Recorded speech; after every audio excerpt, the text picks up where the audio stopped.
igreja, que ele cresça.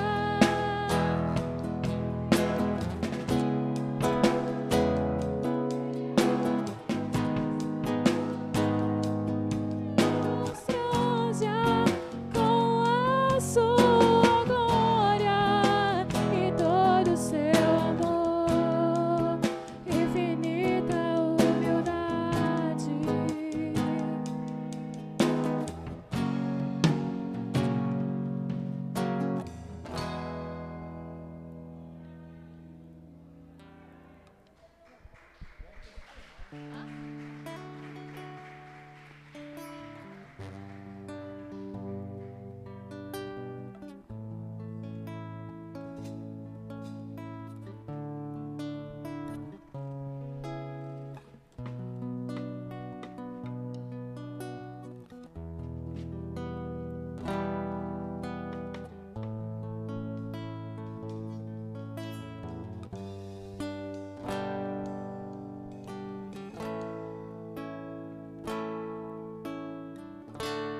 Quero ser como criança,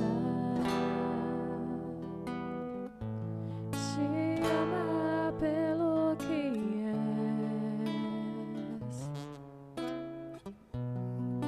voltar à inocência e acreditar em ti. Mas às vezes sou levado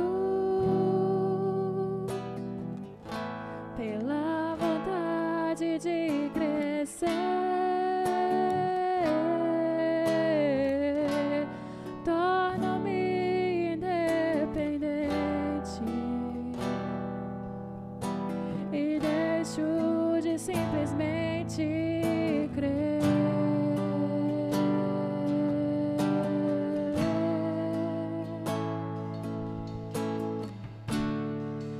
Não posso viver longe do teu amor, Senhor.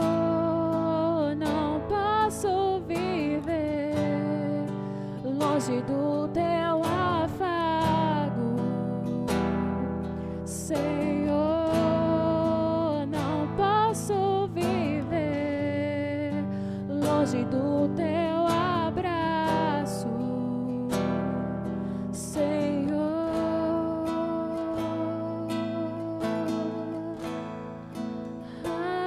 Abraça-me, abraça-me, abraça-me,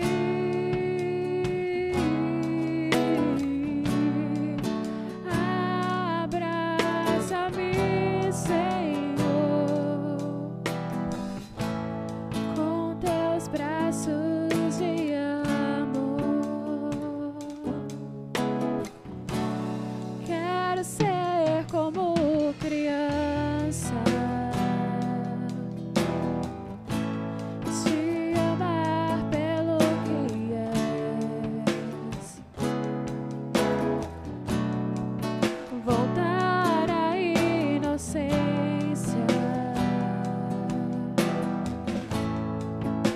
e acreditar em ti. Mas às vezes sou levado pela vontade de crescer. Torno-me independente e deixo de simplesmente crer.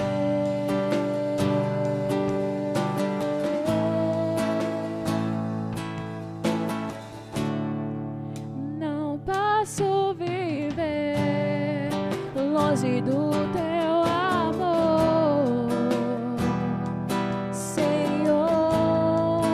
Não posso viver longe do teu afago, Senhor. Não posso viver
estou nos braços daquele que nunca me deixou.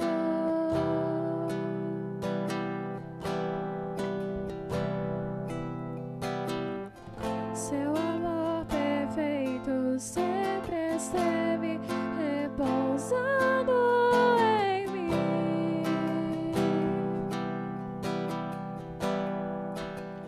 E se eu passar pelo vale, eu acharei conforto em teu amor, pois eu sei que és aquele que me guardas, me guardas.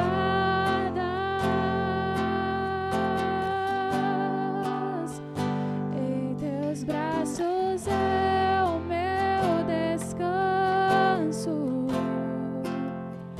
Em teus braços é o meu descanso. Em teus braços é o meu descanso. Em teus braços é o meu descanso. Segura estou nos braços daquele que nunca me deixou.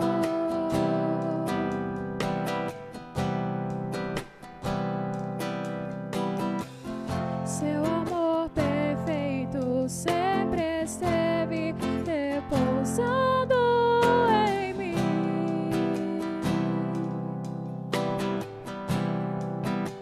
E se eu passar pelo vale, eu acharei conforto em teu amor, pois eu sei que és aquele que me guardas, me guardas. Em teus braços é o meu descanso. Em teus braços é o meu descanso. Em teus braços é o meu descanso. Em teus braços é o meu descanso. Em teus braços é o meu descanso. Em teus braços é o meu descanso. Em teus braços é o meu descanso. Em teus braços é o meu descanso.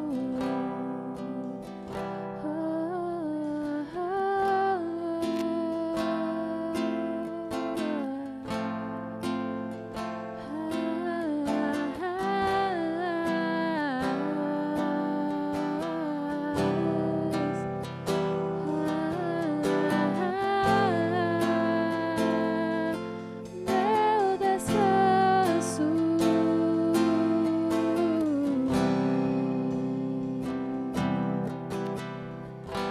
Glórias a Deus, glória a Deus, aplaudam o Senhor.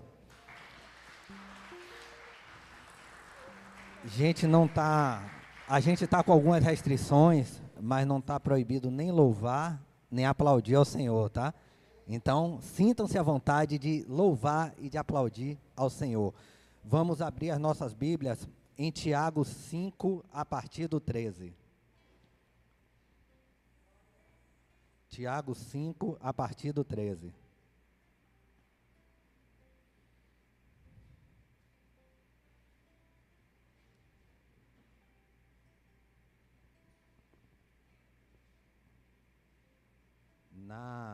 Na minha Bíblia, o título que foi dado a essa passagem é A Oração da Fé. A gente vai ler essa passagem, depois a gente vai falar a respeito do tema de hoje. Tiago 5, a partir do 13.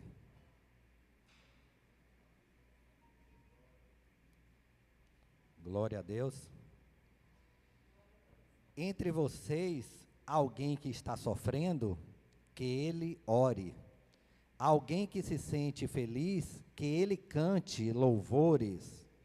Entre vocês, alguém que está doente, que ele mande chamar os presbíteros da igreja, para que estes orem sobre ele e o unjam com óleo, em nome do Senhor. A oração feita com fé curará o doente, o Senhor o levantará. E se houver cometido pecado, ele será perdoado. Portanto, confessem os seus pecados uns aos outros e orem uns pelos outros para serem curados. A oração é um justo e poderoso, a oração de um justo é poderosa e eficaz. Elias era humano como nós. Ele orou fervorosamente para que não chovesse, e não choveu sobre a terra durante 3 anos e meio. Orou outra vez, e os céus enviaram chuva, e a terra produziu os seus frutos. Meus amigos, se alguém de vocês se desviar da verdade, e alguém o trouxer de volta, lembre-se disso. Quem converte um pecador do erro do seu caminho, salvará a vida dessa pessoa, e fará que muitíssimos pecados sejam perdoados. Glórias a ti, Senhor. Glórias a Deus. Podem se assentar, irmãos.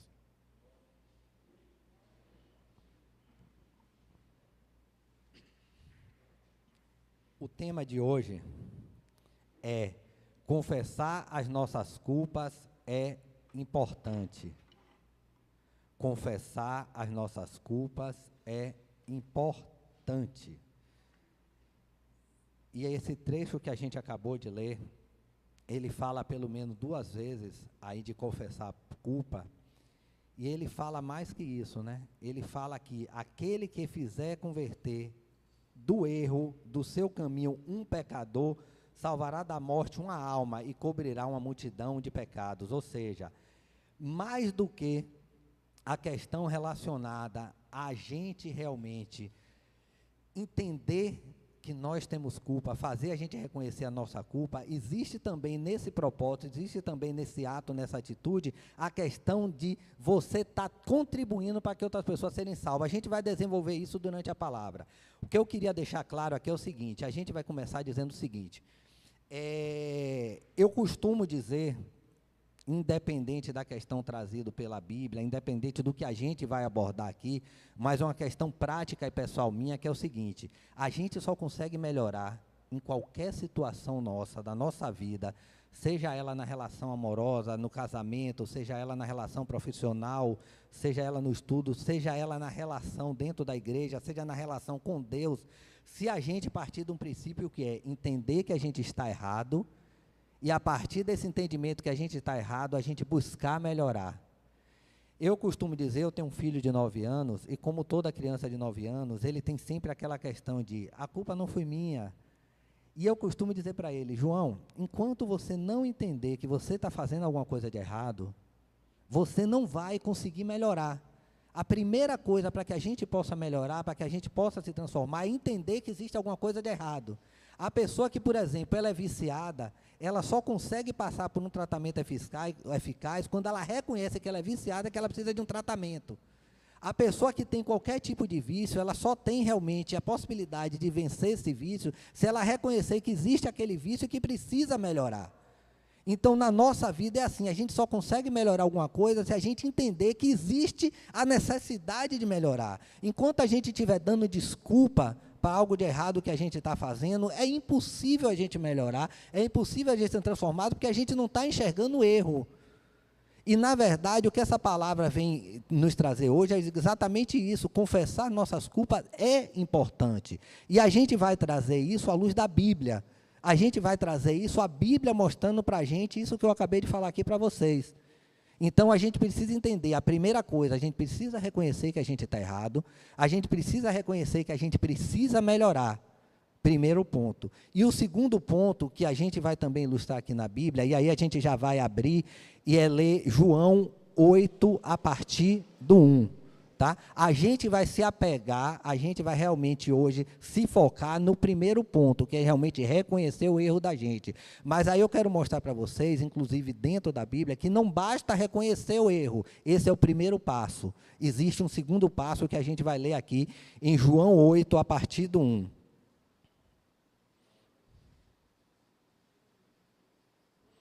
Só um momentinho.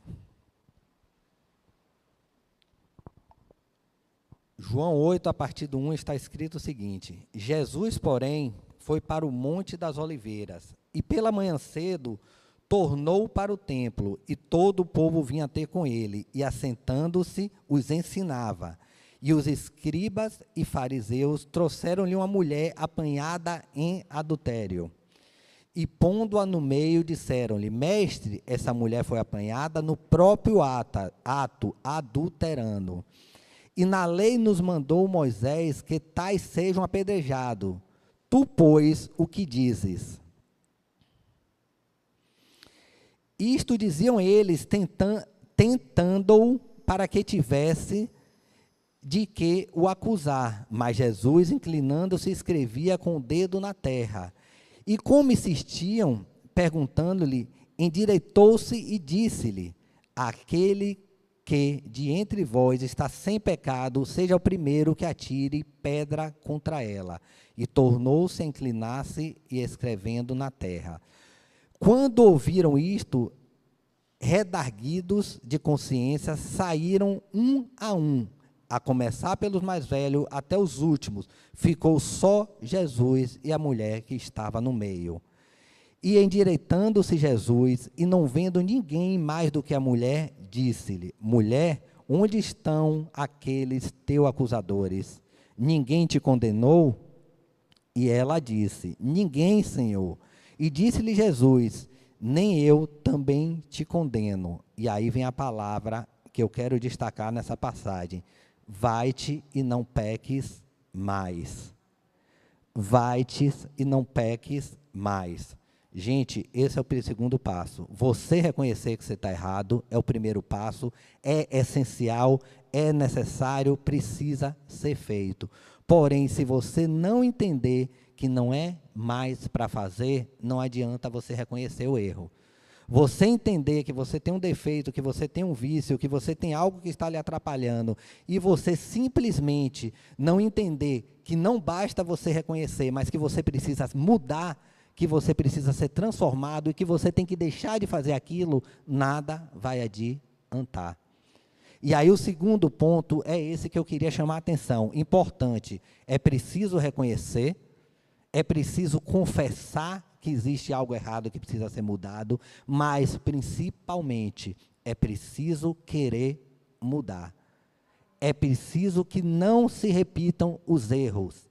Jorge, uma frase que eu sempre bato aqui: mas nós somos pecadores, nós vivemos no pecado, nós isso, nós aquilo. Eu sempre gosto de chamar a atenção para essa frase, que é o seguinte: eu não gosto de utilizar a palavra, ainda que em alguns momentos, e a gente precisa contextualizar para entender, ainda que em alguns momentos a Bíblia use esse termo, contextualize quando a Bíblia está usando isso, que vocês vão entender. Nós não podemos, nós não devemos nos vestir com a situação que é: nós somos pecadores. Vamos começar a pensar o seguinte: nós cometemos pecados, nós somos seres humanos e, como tal, nós somos falhos, nós erramos, isso é um erro. Não vamos levar isso enraizado na gente como se isso fosse uma situação nossa, que não tem jeito, que você vai ter que conviver com isso. Você não tem uma doença chamado pecado, que está dentro de você e que não vai sair. e que vocês precisam conviver com isso. Existem laudos médicos que dizem assim, olha, isso não tem cura, você vai ter que viver com isso. O pecado não é isso, o pecado tem cura. Você não é obrigado a viver com o pecado. E a gente vai te mostrar isso através da Bíblia. Jorge, mas a Bíblia diz que a misericórdia de Deus se renova a cada manhã, etc, etc, etc. Ok, mas não se coloque no estado de pecador. Se a gente estivesse no estado de pecador, Deus não tinha enviado o seu Filho para cá.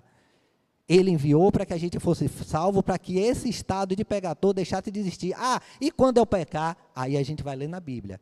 Você vai acabar pecando porque você é ser humano, você comete erros. O pecado é um erro, é uma falha. Você não pode assumir essa falha como algo pertencente a você, como algo que está dentro de você. Amém?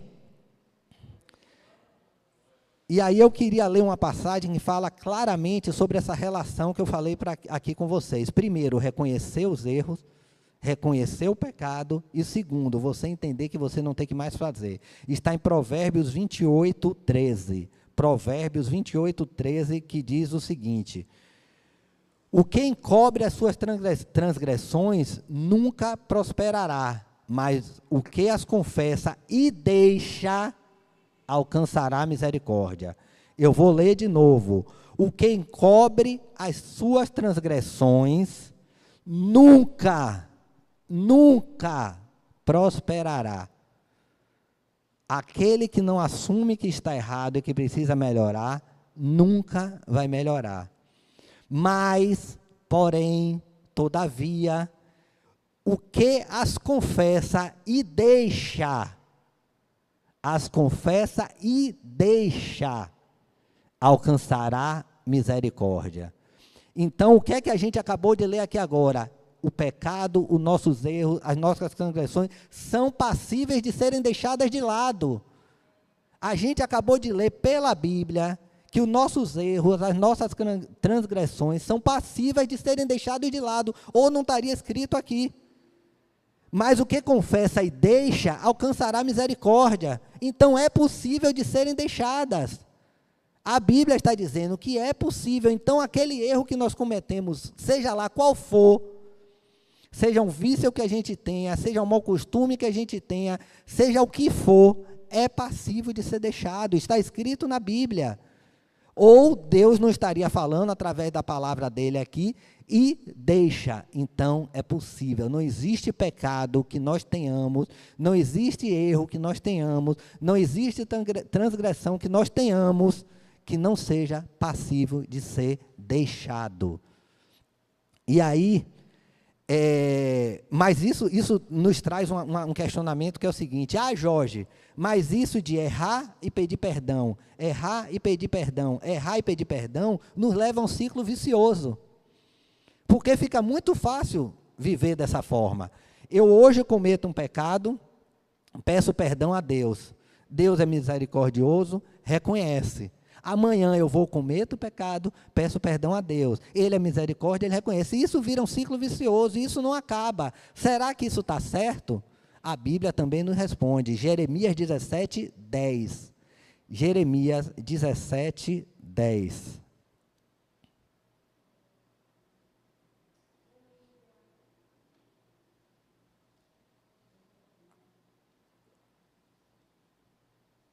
Glória a Deus. Eu sou o Senhor que sonda o coração e examina a mente, para recompensar a cada um de acordo com a sua conduta, de acordo com as suas obras. Não basta da boca para fora você dizer: Senhor, eu me arrependo, eu errei novamente, perdão, porque o nosso Senhor, o nosso Deus, é um Senhor que sonda o coração, examina a mente para compensar cada um de acordo com a sua conduta e as suas obras. Ele sabe o que está dentro de você, ele sabe se aquele pedido de perdão é uma mera estratégia ou se isso é real. Ele sabe se de fato você está tentando, porque a gente sabe que muitas vezes é difícil. E eu não estou dizendo aqui que não seja.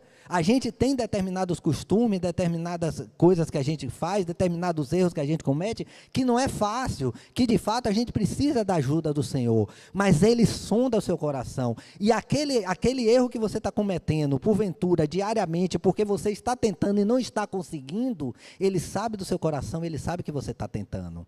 Da mesma forma que aquilo que você faz estrategicamente dizendo, eu vou errar, mas eu sei que Deus é misericordioso e Ele vai me perdoar. Então, basta eu pedir o perdão a Ele que Ele vai me atender. Não é isso que a Bíblia está dizendo. A Bíblia não está dizendo isso. Ele sonda o teu coração, Ele sabe o que você está fazendo. E Ele sabe, inclusive, pelas suas atitudes, se você é merecedor ou não. É a Bíblia que está falando. Ele recompensa a cada um de acordo com a sua conduta, de acordo com as suas obras. Ele está vendo pelo seu comportamento se aquilo foi um mero vacilo seu ou se aquilo é uma estratégia sua. Então, Deus sabe. E aí, falando sobre esse tema, a gente não tem como não falar a respeito de uma das figuras mais marcantes da Bíblia, que se chama João Batista. Eu digo uma das figuras mais marcantes, e eu digo muito relacionado a isso, porque eu acho que é a cara de João Batista, o pedido do perdão. João Batista tinha a receita certinha de como a gente deveria fazer, né? E aí a gente vai abrir em Lucas 3, a partir do 1. A gente vai ler um pouquinho sobre a estratégia de João Batista. E a gente vai entender o que João Batista estava falando ali para aquele povo, qual era a mensagem de João Batista naquele momento.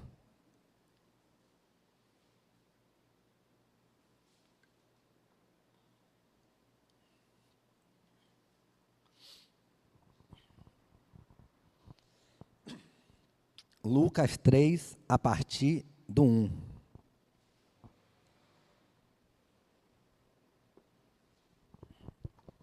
Normalmente, gente, eu leio um pouquinho a mais da passagem que eu quero realmente citar, porque eu acho que é importante, quando a gente lê a Bíblia, a gente conseguir contextualizar que situação era aquela que estava se falando aquilo ali. E aí eu vou ler a partir do 1, Lucas 3, a partir do 1. No 15º ano do reinado de Tibério César, quando Pôncio Pilatos era governador da Judéia, Herodes, tetrarca da Galileia, seu irmão Filipe, tetrarca de Itureia e Traconites e Lisânias, tetrarca de Abilene, Anás e Caifás exerciam sumo sacerdócio. Foi nesse ano que veio a palavra do Senhor a João, filho de Zacarias, no deserto. Ele percorreu toda a região próxima ao Jordão, pregando um batismo de arrependimento para perdão dos pecados. Ele percorreu toda a região próxima ao Jordão, pregando um batismo de arrependimento para o perdão dos pecados. Contextualize aí. Como está escrito no livro das palavras de Isaías, o profeta, voz do que clama no deserto, preparem um caminho para o Senhor, façam veredas retas para ele. Todo vale será aterrado e todas as montanhas e colinas niveladas. As estradas tortuosas serão endireitadas e os caminhos acidentados aplanados. E toda a humanidade verá a salvação de Deus. João dizia a multidões que saíam para serem batizadas por ele. Olhe que coisa delicada, olhe que forma de evangelismo João fazia na época. João dizia às multidões que saíam para serem batizados: raça de víboras, quem lhes deu a ideia de fugir da ira que se aproxima?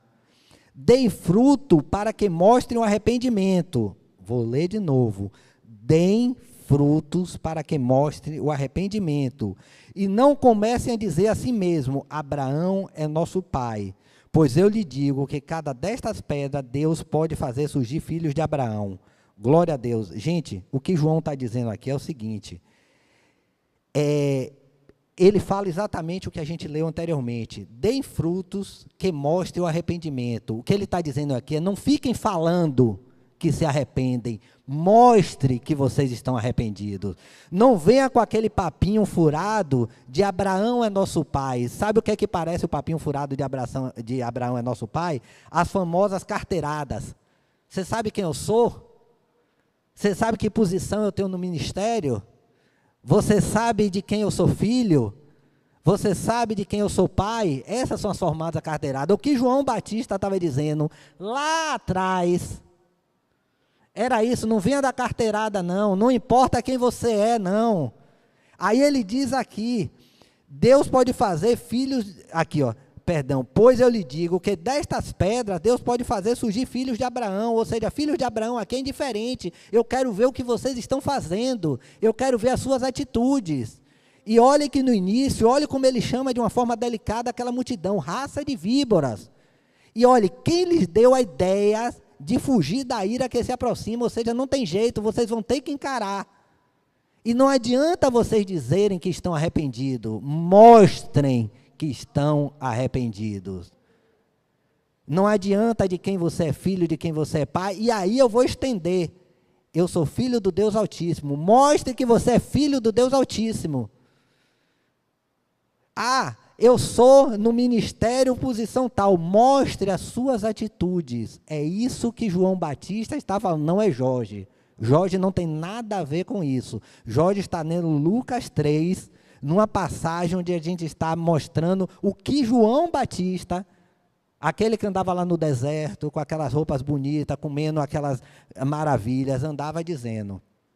E olhe que aqui está dizendo que isso já tinha sido preparado lá no Antigo Testamento. Esse que vai preparar a chegada. Era dessa forma que Deus estava preparando a chegada do Filho dele. E aí eu chamei a atenção para isso. Batismo do arrependimento. E aí eu fiz uma relação aqui que é o seguinte. Aparentemente João Batista conhecia perfeitamente o que estava escrito em Jeremias 17:10. Que foi o que a gente acabou de ler, né? Eu sou o Senhor que sonda o coração e examina a mente para recompensar a cada um de acordo com a sua conduta, de acordo com a sua obra. Muito provavelmente, se fosse nos dias de hoje, a gente ia dizer, João Batista estava se baseando nesse momento, nessa passagem, porque ele estava fazendo exatamente o que estava escrito no livro de Jeremias. Eu sou o Senhor que sonda o coração e examina a sua mente, para recompensar cada um de acordo com a sua conduta, de acordo com as suas obras. João Batista estava falando somente aquilo que já tinha sido dito lá atrás.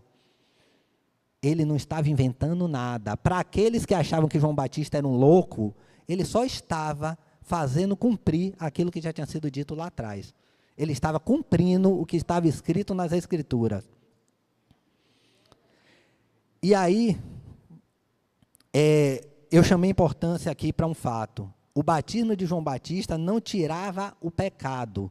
Era um batismo de arrependimento. Era um batismo de preparação para o batismo real que aconteceria com a morte de Jesus Cristo. João Batista não tirava o pecado. Era um batismo de arrependimento, que era o primeiro passo para realmente a libertação do batismo, que foi o que a gente começou dizendo. O reconhecer, o se arrepender, é o primeiro passo para o passo mais importante. E era exatamente isso que João Batista estava fazendo aqui. E aí, a gente questiona. E aquela pessoa que vai, que confessa, e que diz que não vai fazer, e volta a fazer? A gente vai ler em Lucas 17, 3 e 4. Porque a gente tem um defeito, uma característica, da gente julgar as pessoas. A gente, em alguns momentos, como cristão, como uma pessoa que lê a Bíblia, e que ouve pregações, e que estuda a respeito da Bíblia, a gente acha que a gente se transforma, a partir do conhecimento que a gente tem da Bíblia, na própria Bíblia, no sentido de querer ser a aplicação da Bíblia. E aí, a gente vê muito essa questão daquela pessoa que erra, pede perdão, que eu toquei aqui no assunto, e eu falei que Deus, tem a capacidade de sondar o coração de cada um e saber se isso vem de dentro ou não. Só que a gente, como ser humano, a gente tem esse costume de julgar. E dizer, poxa, mas aquele irmão... A gente teve um testemunho algum tempo atrás aqui, de um rapaz que ele teve uma história de vício em drogas, né? E ele disse que por várias vezes ele caiu. Ele era uma pessoa que estava dentro do ministério, trazendo a palavra, fazendo um trabalho lindo, e mesmo assim ele caía em tentação e voltava ao uso de drogas. E isso aconteceu algumas vezes. E toda vez que ele retomava, toda vez que ele recomeçava, e toda vez, principalmente dentro da igreja, ele era julgado. E o julgamento, humanamente falando, nesse ponto específico, é até razoável, é até entendível, porque é um cara que já teve algumas chances. E ele dizia que dentro da própria igreja, ele via muito o seguinte, de novo, quantas chances mais você vai precisar ter? E aí, quando a gente tiver esse tipo de questionamento, esse tipo de dúvida, quando entrar por essa porta aquelas pessoas que um dia estiveram aqui e que hoje não estão mais, e que a gente vê que está lá fazendo aquilo que a gente julga errado, no dia que essa pessoa volta aqui, a gente tem que ter o discernimento de simplesmente dar amor. Porque quem está dentro do coração de cada um, quem sabe da dificuldade de cada um é ele. E o que é que a Bíblia fala a respeito disso? Essa passagem também é bem conhecida. Lucas 17, 3 e 4. Olhe como essa passagem começa. Tomem cuidado. Tomem cuidado. Se seu irmão pecar, repreenda-o. E se ele se arrepender, perdoe-lhe. Eu vou repetir. Se o irmão pecar, repreenda-o. Nada o impede de você chamar a atenção do irmão a respeito daquilo. Muito pelo contrário, a Bíblia manda fazer. E se ele se arrepender, perdoe-lhe. Entenda. Você pode e deve repreendê-lo, porém, a partir do momento que ele se arrependeu, o seu papel é somente perdoá-lo. Acabou o seu papel aqui, somente perdoe. Não comece a passar na cara tudo que ele fez, porque a Bíblia não está mandando você fazer isso. Você já o repreendeu, beleza, ele já se arrependeu, agora seu papel é só perdoar. E ele continua, se pecar contra você 7 vezes ao dia, e 7 vezes voltar a você e disser, estou arrependido, perdoe-lhe. Então, gente, eu não consigo acreditar que Deus seja Deus de faço o que eu digo, não faço o que eu faço. Se Deus está dizendo que quantas vezes a pessoa pecar, é necessário que a gente o perdoe, creio eu, entendendo que Deus não é um Deus de faço o que eu digo, não faço o que eu faço, que Ele age da mesma forma.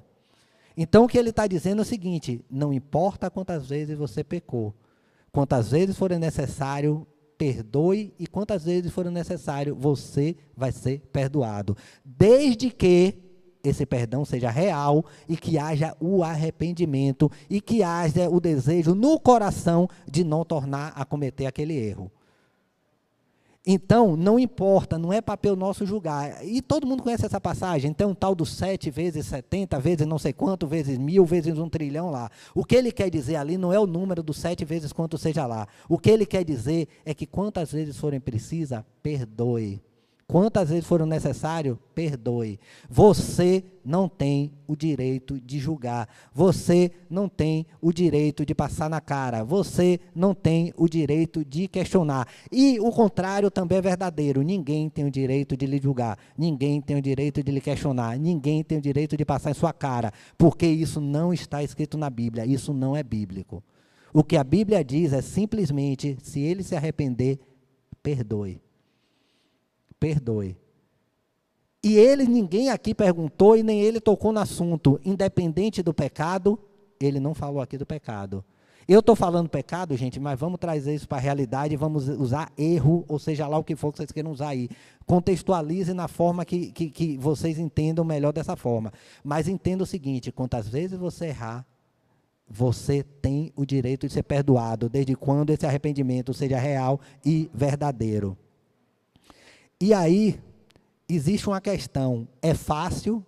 A gente sabe que não é. Existem situações na vida da gente, existem situações, erros na vida da gente, que de fato é muito mais fácil da gente passar por cima. Existem situações que é muito mais fácil a gente superar, mas existem situações que você pode ter 10 anos, 20 anos de evangelho que você vai estar lutando contra aquela situação. Cada caso é um caso. Algo que para mim pode ser extremamente simples, para você pode não ser e vice-versa. Então não vamos julgar. O que é que a Bíblia fala? Como é que eu não... Porque não é fácil, Jorge. E de fato eu sei que algumas coisas não são fáceis. Tem situações que eu ainda luto, tem situações que eu ainda brigo, tem situações que eu ainda tenho dificuldade. Em contrapartida, tem situações que para mim foi um estalar de dedo. Ontem a gente estava num culto dos jovens e eu estava falando a respeito, o tema entrou na área do carnaval e eu estava dando testemunho que é o seguinte, eu pulava 7 dias de carnaval e se tivesse 14, eu pulava 14. E ficava lamentando. E no meu último ano de carnaval, a coisa foi tão natural que, assim, no primeiro dia o trio quebrou. Eu achei legal que o trio quebrou, que eu ia voltar mais cedo para casa. No primeiro não, me perdoe, lá pelo terceiro. E quando eu me toquei que eu estava pensando aquilo, eu fiz, Senhor, eu que ficava querendo mais, que 7 eram poucos dias, o trio quebrou, estou indo cedo para casa e eu estou achando isso bom, tem alguma coisa acontecendo aqui. Eu já conhecia o evangelho, eu já tinha frequentado a igreja, mas eu estava afastado e estava há bastante tempo. E isso foi acontecendo. E aí eu estava no meio daquele dia, não aconteceu nada que me motivasse, que me deixasse triste, não aconteceu nada uma situação ruim que me levou a... Não. Naquela realidade daquele momento, estava tudo, como diz o ditado popular, tudo como o diabo gosta. Estava tudo saindo do jeito dele. Estava tudo tranquilo. E no último dia, eu sempre junto com meus amigos, eu sempre exerci uma certa liderança com o grupo, de marcar, vamos fazer, vamos acontecer. E nesse dia, a gente estava saindo no circuito do Campo Grande, que para quem conhece é um circuito extremamente grande. Terminava o circuito do Campo Grande, eu descia e fazia o circuito da Barra. Quando a gente chegou cá em Ondina, eu já estava assim, né? E eu chamei a turma, fiz assim, reuni a galera toda, a turma, vem cá, e fiz, gente, para mim o carnaval acabou nesse momento aqui, para mim esse ano é o último. Aí eu pensei, Jorge, logo você aonde? Mas por quê? Eu fiz, rapaz, as palavras foram essas, eu já tirei do carnaval o que eu tinha que tirar, para mim já deu, não tenho mais o que tirar do carnaval já me deu tudo que tinha que dar, eu duvido, e de fato, esse foi o último ano que eu pulei. Eu até testemunhei ontem e digo aqui, eu até tentei ir mais uma vez, alguns anos depois, cerca de 3 anos, 4 anos depois, eu de fato tentei ir, no meio do percurso eu fui embora, entendeu? E aí eu entendi, não é para mim, de fato tinha acabado, então assim, e acabou, e depois daquele momento foi algo que realmente para mim não fez mais sentido. Vai ser igualmente para cada um? Não necessariamente. Existem outras coisas que para mim não foi de uma forma tão instantânea, existem outras coisas que eu brigo até hoje, tá? Mas aí é o que a Bíblia está dizendo, Deus sonda o seu coração, Deus sabe o que você quer, Deus sabe se de fato você está tentando, e se você não está conseguindo, e com toda certeza Ele vai lhe ajudar, porque Ele está ali para isso, Ele promete. E aí qual é o essencial nesse momento que você está tentando e está tendo dificuldade? Marcos 13:13. O contexto não é o que eu estou trazendo para vocês, mas a mensagem é exatamente a que vocês precisam ouvir nesse momento. Está difícil? Vamos a Marcos 13:13.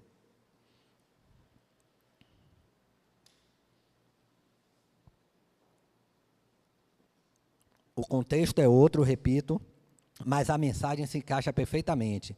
Todos odiarão vocês por minha causa, mas aquele que perseverar até o fim será salvo. Aquele que perseverar até o fim será salvo. A palavra é perseverança, insistência. Deus é contigo, Ele vai lhe ajudar. Se está difícil, persevere, não desista. Amém? E aí eu vou dizer mais para vocês. Não confessar dói. Não confessar incomoda. Não confessar é ruim. E aí eu vou correr aqui, vou ler um trecho para vocês que está em Salmo 32, do 3 ao 5. Salmos 32, do 3 ao 5. Quando eu guardei silêncio, envelheceram os meus ossos. Quando eu guardei silêncio, envelheceram os meus ossos. pelo meu branido de todo dia, porque de dia e de noite a tua mão pesava sobre mim, e o meu humor se tornou em seguidão de estilo. Confessei-te o meu pecado, e a minha maldade não encobri. Dizia eu, confessarei ao Senhor as minhas transgressões, e tu perdoastes a maldade do meu pecado. Olha o que essa passagem diz. Guardei o silêncio. Em outras versões está o seguinte: enquanto escondi os meus pecados, o meu corpo desfinhava de tanto gemer. Esconder dói, esconder incomoda. Ou tem outra passagem que fala isso, também Salmo 38, 18. Confesso a minha culpa, em angústia estou por causa do meu pecado. Quem tem a presença do Espírito Santo sabe que o pecado incomoda. Quem tem a presença do Espírito Santo sabe que ele lhe mostra quando você está errado. Quem tem a presença do Espírito Santo sabe que ele incomoda para você entender que aquilo que você está fazendo não é certo. É a Bíblia que está dizendo. E aí, para a gente realmente finalizar, vocês lembram de um louvor que diz assim: o que dizer, o que fazer. Então, nessa contextualização toda, nisso tudo que a gente leu até aqui agora, eu vou terminar com vocês com uma passagem que eu queria que vocês abrissem e a gente vai ler junto, que está em Salmo 51, a partir do 1. Uma passagem linda que fala exatamente do que o Senhor falou com a gente até agora aqui.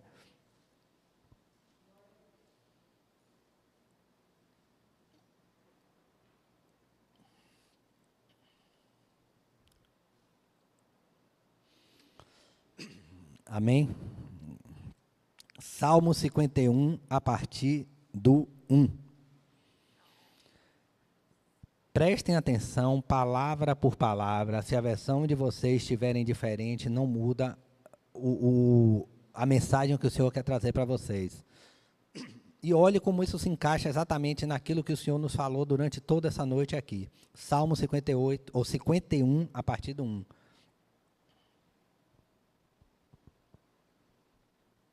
Tem misericórdia de mim, ó Deus, por teu amor, por tua grande compaixão, apaga as minhas transgressões.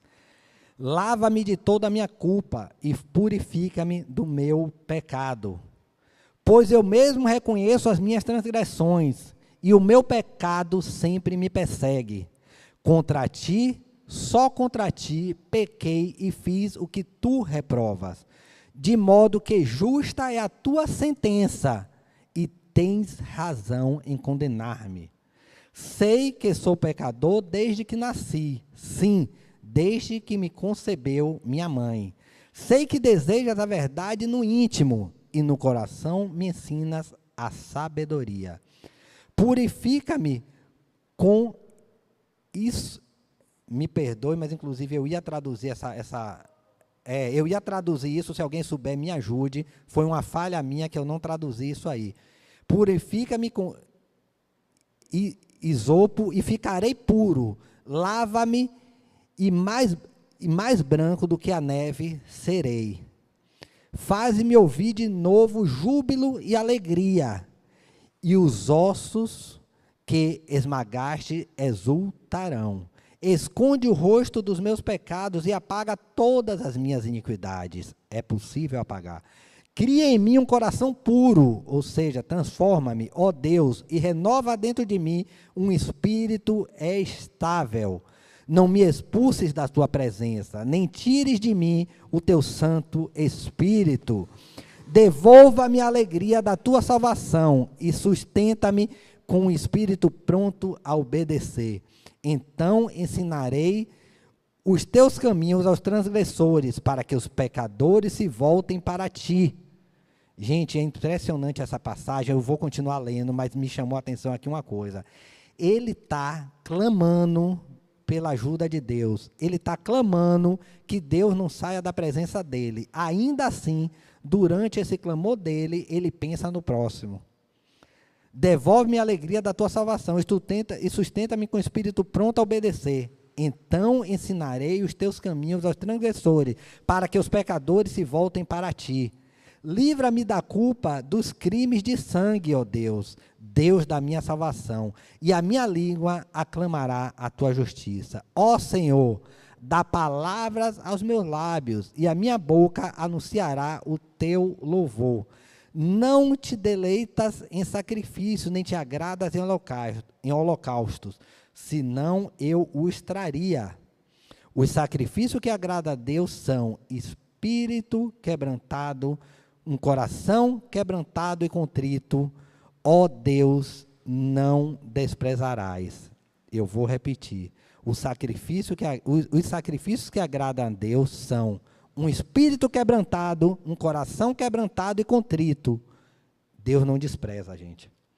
Entendam, o mais importante para Ele está dentro de você. O mais importante para Ele está o seu coração. O mais importante para Ele está a sua essência, aquilo que você de fato é. O que Ele está preocupado nesse contexto todo é um espírito quebrantado, um coração quebrantado e contrito. É aquilo que você é. Não importam os seus pecados. Pecar, você peca e vai continuar pecando, infelizmente. Isso não é o que mais preocupa a Ele. Isso preocupa é o que está dentro de você. Não é simplesmente o fato de você reconhecer que peca e você se arrepender. É o que está dentro de você. Ele precisa entender que isso está no seu coração. Ele precisa entender que isso é essencial para você. Ele precisa entender que isso faz parte da sua vida. Ele precisa entender que você quer isso. Ele está falando aqui de sentimento. Ele está falando de coração. Ele não está falando de boca. Ele não está falando de palavra. Não é como João Batista falou lá. Não importa o que você fala. Importa o que você faz. Quem você é. Então, por maiores que sejam os seus pecados, por maiores que sejam os erros, Deus não olha para isso, Deus olha para o teu coração. Não importa como você está hoje, não importa o que você já fez, importa quem você é. Ele é capaz de perdoar todo e qualquer pecado que você fez. E mais de uma vez, que é a boa notícia, contanto que você entenda que você precisa melhorar. Não importa quem você foi. Aí as pessoas costumam dizer, gente, nunca vi tanta gente ruim dentro da igreja. Mas é porque uma das maiores capacidades de Deus é a transformação. É a transformação. Então está ali realmente pessoas tendo, mas a gente vê falar muito de ex isso, ex aquilo, e parece que todo mundo foi uma coisa ruim. Mas, de fato, todos nós um dia erramos e ainda cometemos erros. De fato, nós temos aonde melhorar. E na igreja tem muita gente que se diz ex alguma coisa, porque aqui é lugar de transformação. Aqui é lugar de mudança.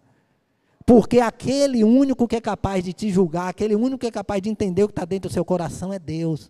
E é aqui que você encontra Ele. Então, não importa aquilo que você já fez um dia na sua vida, e se eu fosse aqui dar testemunho de um monte de besteira que eu já fiz um monte de besteira, e se eu estou aqui hoje, não é simplesmente porque, Jorge virou um santo, não, eu continuo tendo os meus erros, mas já me falaram assim, Jorge, esqueça os seus erros, esqueça a sua culpa, porque se a gente for analisar quem está ali por culpa, não vai subir ninguém. Uma vez nós tivemos um problema no louvor, que existia uma pessoa no ministério que estava com um comportamento que não era condizente com aquela realidade. E eu, enquanto pessoa que estava ali ajudando o ministério de louvor, fui julgado por aquilo, porque as pessoas diziam assim, mas essa pessoa ali... Aí um dia eu comentei, eu fiz, gente, mas se a gente for analisar a vida de cada um aqui, de forma detalhada, vai acabar o louvor, porque ninguém vai subir. Ninguém sobe ali porque é melhor. Ninguém vem aqui porque é melhor. Mas é porque Deus deu uma oportunidade daquela pessoa estar ali, porque Deus deu uma oportunidade daquela pessoa estar aqui. Porque Ele é o único que pode julgar.